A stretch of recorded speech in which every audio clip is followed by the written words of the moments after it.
नमस्कार, मैं संदीप गौतम। आज क्लास 10th की प्रश्नावली 13.4 के ओनली इम्पोर्टेंट क्वेश्चन को सॉल्व करूंगा। तो यहाँ प्रश्न नंबर 1 है। इसमें लिखा है कि पानी पीने वाला एक गिलास 14 सेंटीमीटर ऊंचाई वाले एक शंकु के छिन्नक के आकार का है। दोनों वृत्ताकार सिरों के व्यास 4 सेंटीमीटर और 2 सेंटीमीटर हैं। इस गिलास की धारिता ज्ञात कीजिए। धारिता मतलब आयतन हमें ज्ञात करना है। छिन्नक होता है जैसा कि गिलास की आकृति होती है। ओके, तो इस प्रश्न को मैं लिख लेता हूँ और उसे हम फिर सॉल्व करके बताते हैं। ओके, तो यह जो छिन्नक है, छिन्नक की आकृति इस तरह की होती है कुछ। ठीक है, तो इसमें लिख लिया मैंने। शंकु के जो छिन्नक है उसकी जो ऊंचाई है वो 14 सेंटीमीटर बुक में दे ही रखी है। ठीक है, छिन्नक का जो व्यास है वो 4 सेंटीमीटर दे रखा है, मतलब D1 कह लिया मैंने इसे, क्योंकि दो व्यास होते हैं इसमें, एक तो नीचे है एक ऊपर की तरफ होती है। त्रिज्याएं भी दो होती हैं, जिसे हम एक R1 मान लेते हैं, एक को R2, नीचे वाले को R1 R2, मतलब बड़े वाले को R1 और छोटे वाले सिरे को R2 मान लेते हैं त्रिज्या। तो छिन्नक की जो त्रिज्या R1 जो है व्यास बट्टे 2 होती है। तो व्यास जो है 4 है, 4 बट्टे 2, 2 से जब 4 को भाग करेंगे 2 सेंटीमीटर आ जाएगी। इस तरह छिन्नक का जो व्यास है मतलब डायमीटर जो दूसरी वाली दे रखी है वो 2 सेंटीमीटर है। तो त्रिज्या निकाल लेंगे दूसरी, तो त्रिज्या R2 हो जाएगी व्यास बट्टे 2, मतलब ये D2 लिखा है। व्यास तो 2 दे रखा है, 2 बट्टे 2, 2 से 2 को भाग करेंगे तो ये एक बार हो जाएगी, तो इसलिए 1 सेंटीमीटर आ गई। तो हमें गिलास की धारिता बतानी। धारिता मतलब कि आयतन की कितना जगह है इसके अंदर खाली गिलास के। तो ये फॉर्मूला होता है 1/3 पाई H गुणा में होता है R1 के स्क्वायर प्लस R2 के स्क्वायर प्लस R1 गुणा में R2। ओके, तो 1/3 ऐसे ही रहने देंगे और जो पाई है पाई की जगह पे हम 22/7 रख लेंगे। ओके, इन सभी के मान रख लेंगे और सॉल्व कर लेंगे, तो 22/7 होगा। H जो है, H का मान जो है हम 14 रख लेंगे। ओके, तो यहाँ 14 रख लिया और जो है R1 रख लेंगे। तो यहाँ ब्रैकेट तो आप कैसे लगा सकते हो, R1 जो है वो 2 है, तो 2 का स्क्वायर। ओके, फिर प्लस R2 मतलब कि है R2 है 1, तो 1 का स्क्वायर लिखेंगे। ओके, फिर प्लस में है R1 जो है वो 2 है और R2 रखना है गुणा में, मतलब R2 मतलब कि R2 जो है वो 1 सेंटीमीटर है, तो इसलिए हम 1 सेंटीमीटर लिखेंगे और इसको अब सॉल्व कर लेंगे, तो ये फिर आंसर भी आ जाएगा इसका। और 7 से जब इसको काटेंगे तो ये 2 बार कट जाएगा, 7 दूनी 14। ओके, तो इन सब की गुणा कर लेंगे, 22 दूनी 44 हो जाएगा। यहाँ पर 44 अपॉन में 3 है। ओके, और फिर गुणा में हो जाएगा ये वाला ब्रैकेट का, 2 का स्क्वायर करेंगे 4 हो जाएगा, 2 गुणा 2, और 1 स्क्वायर करेंगे 1 ही आएगा, 1 गुणा 1।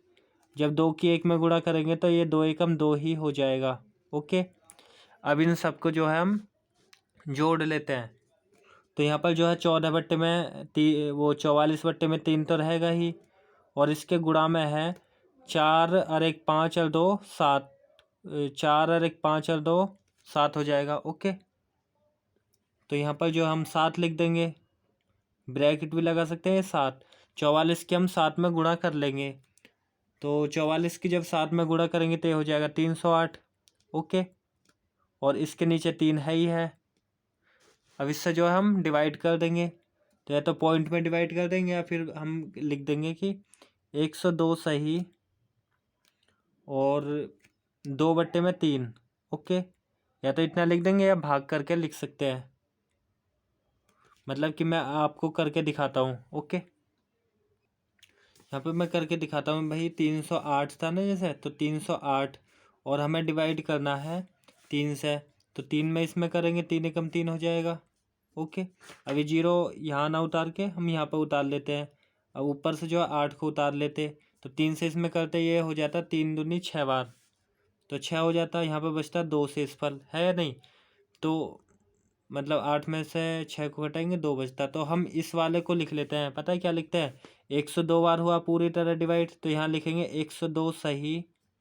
2 शेषफल बचा रहे हैं इसका, तो शेषफल को ऊपर लिखते हैं, और जो ये भाग कर आया जिससे भाजक जो है उसे हम लिखते हैं ऐसे, तो हम इसको ऐसे लिख लेते हैं, इसलिए 102 सही 2/3 लिखा है। ठीक है, या सीधा डिवाइड भी कर सकते हो, जैसे ये होगा पॉइंट में करके पॉइंट लगा देंगे यहाँ पे 0, फिर 3 से 6 बार 3 6 18 हो जाएगा। ओके, 3 6 18, फिर 2, फिर 3 6 18, जीरो लगाएंगे ना, 3 छः 18, या आप 102.66 भी लिख सकते हैं, ठीक है। तो यहाँ पे या तो आप इतना लिख दो कि 102.66 सेंटीमीटर क्यूब, ओके, या इतना सेंटीमीटर क्यूब भी आप लिख सकते हो, ओके। तो ये इसका फाइनल आंसर हो जाएगा। आई होप आपको ये प्रश्न समझ आया हो। अब नेक्स्ट प्रश्न को सॉल्व करेंगे। अब प्रश्न नंबर जो 2 है उसे सॉल्व करेंगे। इसमें लिखा है एक शंकु के छिन्नक की तिर्यक ऊंचाई जो है 4 सेंटीमीटर है तथा इसके वृत्तीय सिरों के जो परिमाप मतलब परिधि जो है वो 18 सेंटीमीटर और 6 सेंटीमीटर है। तो इस छिन्नक का वक्रपृष्ठीय क्षेत्रफल हमें ज्ञात करना है। तो तिर्यक ऊंचाई को हम एल से लिखते हैं, वो लिख लेंगे 4 सेंटीमीटर। तो पहले वृत्त के सिरा जो है उसकी जो परिधि है वो 18 लिख लेंगे। परिधि मतलब नीचे का जो घेरा होता है वो 2πr होता है। तो 2πr जो है हम इसके बराबर कर देंगे, ओके। तो यहाँ पर मैंने लिख लिया शंकु का जो छिन्नक है मतलब ये 4 सेंटीमीटर इसकी तिर्यक ऊंचाई दे रखी है, और ये जो है एच तो रहती ही है, एच ही तो रहती है, और ये जो आर रहती है, तो इसे हम R1 मान लेंगे, इसे R2। तो शंकु के जो छिन्नक है उसकी तिर्यक ऊंचाई दे रखी है 4 सेंटीमीटर मतलब कि एल। तो मैंने लिख लिया कि पहले सिरे का जो परिमाप या परिधि है वो 18 सेंटीमीटर है। अब परिधि होती है 2πr, ठीक है।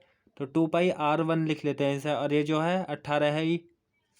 अब ये जो है इस 2 को जो है 2π को जब इसे इधर भेजेंगे तो ये अपॉन में चल जाएगा, तो R1 हो जाएगा 18/2π, ऐसे तो हो जाएगा। अब 2 से इसको भाग करेंगे तो ये 9 बार कट जाएगा, तो R1 जो है वो आ जाएगा 9/π, ओके। तो जो पहली परिधि होगी मतलब जो त्रिज्या है वो आ गई है 9/π, ओके। अब जो दूसरी जो परिधि दे रखी है उसे भी लिख लेंगे, तथा जो दूसरी परिधि दे रखी है हमें दे रखी है 6 सेंटीमीटर, तो इसको हम लिख लेते हैं, ओके, कि दूसरे सिरे की जो परिधि है वो 6 सेंटीमीटर है। तो दूसरे जो सिरा है उसका जो परिमाप है वो 6 दे रखा है, तो परिमाप होता है 2πr, ठीक है। इसे R2 लिख लेंगे, और यहाँ 6 सेंटीमीटर है क्योंकि वो R1 होगी, यहाँ पे R2 हो जाएगी। अब 2π गुणा में तो इसे नीचे भेज देते हैं, तो R2 हो जाएगा 6/2π, है या नहीं। अब जब इसको भाग करेंगे तो ये 3 बार कट जाएगा, 2 ते 6, तो R2 हो जाएगी मतलब कि 3 सेंटीमीटर में, 3/π सेंटीमीटर, मतलब कि क्या है, त्रिज्या है दूसरे सिरे की, ओके। तो अब जो है हमें बतानी है इसका जो है वक्रपृष्ठीय क्षेत्रफल। तो वक्रपृष्ठ का फॉर्मूला लगा देंगे। तो शंकु के जो छिन्नक का वक्रपृष्ठ होता है वो फॉर्मूला है πr1 + R2 और गुणा में होता है L। तो पाई तो हम ऐसे ही रहने देंगे, ठीक है, या पाई का मान रख सकते हैं, या R1 जो है R1 हमें दे रखा है भाई 9/π, तो 9/π लिख लिया है, ओके। फिर R2 जो है 3/π है, तो 3/π लिख लिया, और यहाँ गुणा में L रखना है, L मतलब कि 4 है, तो गुणा में 4 रख लेंगे, ओके। अब इसे सॉल्व कर लेंगे। तो यहाँ जब सॉल्व करेंगे तो पाई जो यहाँ भी, तो पाई जो है या तो कॉमन भी कर सकते हैं या एलसीएम लेंगे तो पाई ही आएगा, ओके। पाई एलसीएम, पाई से पाई डिवाइड होगा 9, फिर प्लस पाई से पाई डिवाइड होगा 3 बचेगा, ओके। और यहाँ गुणा में जो है 4 है, तो पाई से पाई भी काट सकते हैं, या ऐसे कर लो पाई, और यहाँ पर हो जाएगा 9 में जब 3 को जोड़ेंगे तो ये हो जाएगा 12, और बट्टे में पाई है ही है, ओके, और गुणा में 4 भी है, तो ये पाई से पाई कट भी जाएगा, तो 12 बचेगा, और गुणा में 4, 12 की 4 में गुणा कर लेंगे, तो 12 गुणा में 4 बचा है, तो 12 चौक हो जाएगा 48, और ये सेंटीमीटर स्क्वायर में लिखते हैं वक्रपृष्ठ को, ओके। तो ये हो जाएगा फाइनल आंसर, ओके, शंकु के छिन्नक का वक्रपृष्ठ, ओके। अब नेक्स्ट प्रश्न को सॉल्व करेंगे। अगर इसमें आप पाई की जगह 22/7 रखते हैं तब भी आंसर यही आता, 48 सेंटीमीटर स्क्वायर, ओके। अब प्रश्न नंबर 3 को सॉल्व करेंगे, ओके। तो प्रश्न नंबर 3 जो है इम्पोर्टेंट कुछ ज़्यादा ही है, ओके, ये कुछ वेरी इम्पोर्टेंट है। इसमें लिखा है एक तुर्की टोपी शंकु के छिन्नक के आकार की है, देखिए आकृति 13.24, मतलब कि ये वाली आकृति दे रखी है। यदि इसके खुले सिरे की त्रिज्या 10 सेंटीमीटर है, खुला मतलब कहाँ होएगा, नीचे की तरफ होएगा, तो ये 10 सेंटीमीटर है, और फिर लिख रहा है ऊपरी सिरे की त्रिज्या, मतलब ऊपर की जो त्रिज्या है वो 4 सेंटीमीटर है। टोपी की तिर्यक ऊंचाई जो है वो 15 है, मतलब तिर्यक मतलब टेढ़ी जो है वो तिरछी ऊंचाई जो है वो 15 सेंटीमीटर है। तो इसके बनाने में प्रयुक्त पदार्थ का क्षेत्रफल बनाएंगे तो क्या, एक तो बाहर का वक्रपृष्ठ बनाया गया है और ऊपर से बंद करा गया है। तो लिख लेंगे छिन्नक का वक्रपृष्ठ क्षेत्रफल प्लस ऊपरी सिरे का क्षेत्रफल।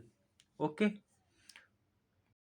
तो यहाँ पर मैंने लिख दिया कि छिन्नक की जो तिर्यक ऊंचाई वो 15 सेंटीमीटर है, टोपी के खुले सिरे की जो त्रिज्या वो 10 सेंटीमीटर है, मतलब कि नीचे की। ओके, तथा टोपी के ऊपरी मतलब बंद सिरे की जो त्रिज्या मतलब ऊपर की जो बंद है ऊपर से तो वो 4 सेंटीमीटर है। तो फिर मैंने लिख लिया टोपी को बनाने में प्रयुक्त पदार्थ का क्षेत्रफल, तो छिन्नक का वक्रपृष्ठ हो जाएगा। ठीक है, वक्रपृष्ठ मतलब चारों तरफ का घेरा, और टोपी के ऊपरी सिरे का क्षेत्रफल जो ऊपर से बंद है। तो छिन्नक का जो वक्रपृष्ठ होता है वो तो पता ही है कि भाई पाई होता है, और R1 प्लस में R2 होता है, और गुणा में होता है L, या L को पहले भी लिख सकते हैं। और फिर प्लस में हो जाएगा टोपी का ऊपरी सिरा। ऊपरी सिरा जो है ऐसे तो है गोल, है नहीं, यहाँ पे बताता हूँ मैं, गोल ही तो है इस तरह का। और जो ये बंद है इसका जो क्षेत्रफल होता है ना, ये होता है पाई आर स्क्वायर, मतलब ऊपर का।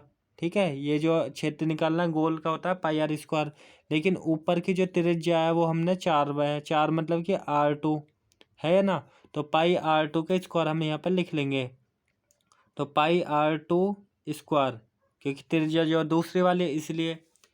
अब इसे हम सॉल्व भी कर लेंगे, तो पाई जो हम कॉमन भी कर सकते हैं, यहाँ भी पाई है यहाँ भी, तो पाई को हम सभी से कर लेंगे कॉमन। ओके, तो यहाँ पर बच जाएगा R1 प्लस में R2, और गुणा में जो है L भी है तो L लिख लिया, और प्लस में यहाँ पर बचेगा R2 का स्क्वायर। ओके, या डायरेक्ट आप मान भी रख सकते हैं। तो यहाँ पर अब आप मान भी रख सकते हैं, पाई की जगह पे हम जो है 22/7 रख लेंगे, तो 22/7 रख लिया इसकी जगह पर। और जो R1 है, R1 का मतलब जो 10 है तो 10 रख लिया, फिर प्लस R2, R2 मतलब कि 4 है तो 4 रख लिया, और ब्रैकेट 1 फिर L का मतलब जो है वो 15 है, तो गुणा में 15 लिख लेंगे। ठीक है, गुणा लिख दो या ब्रैकेट लगा दो, मैंने ब्रैकेट लगा दिया। ठीक है, फिर प्लस R2 मतलब कि 4 है तो 4 लिख लेंगे, और ऊपर स्क्वायर लगाते स्क्वायर हम ऐसे ही लगा देंगे। ओके, अब इसको हम सॉल्व कर लेंगे। तो यहाँ पर जो है 22/7 तो है ही है, तो 22/7 लिख लिया, और इस वाले को जब सॉल्व करेंगे 10 में 4 को जोड़ेंगे तो ये हो जाएगा 14, और गुणा में 15 तो है ही है तो गुणा में 15 भी हो जाएगा, और 4 का स्क्वायर करेंगे तो 4 गुणा 4 करेंगे तो ये हो जाएगा 16। ओके,